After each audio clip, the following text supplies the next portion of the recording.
আজ রবিবার সকালে আলু ভাতে মাখা হচ্ছে, কারণ পান্তা ভাত খাওয়াবে। এরা মাথাতে গিয়ে ঘুমাতেই ব্যস্ত, আর আমার মায়ের দিকে কোথায় উঠেছে, নিজেকে স্পাইডারম্যান মনে করছে, আসলে গরমে পাগল হয়ে গেছে। এও গরমে পাগল হয়ে গেছে। তারপর একটু আম খেয়ে নিলাম, তারপরে দুধটাকে জাল করে নিলাম, কারণ দুধ দিয়ে ভাত খাবো।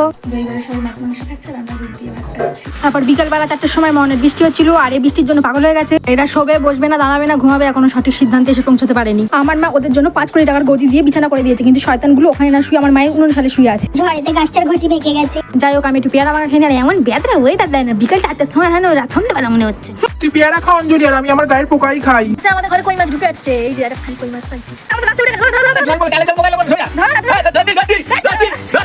আমি আর আমার বাবা চালবার দুজনের মাথায় নাইটি বেঁধে দিয়েছি, কারণ আমরা যাচ্ছি এখন বাগানে মাছ ধরতে। এই দেখো কতগুলো মাছ ধরেছি, আর বসে বসে এখানে মাঠে নজর দিচ্ছি যাতে আমাদের হাগা হয়। আর এখানে আমার বাবা 173 লিটার দুধ 163টা পাক দিয়ে ঘোরাচ্ছে, কারণ দই বসানো হবে। রাত্রেবেলা আবারও পড়ছি ভাত। পুরো রবিবারটাই আমাদের বেকার গেল, একটু মাংস জুটলো না, মাছটাও জুটলো না। আজ উঠেছে, এখন সেটাই খাই, আর কি বলি দুঃখের কথা তোমাদের।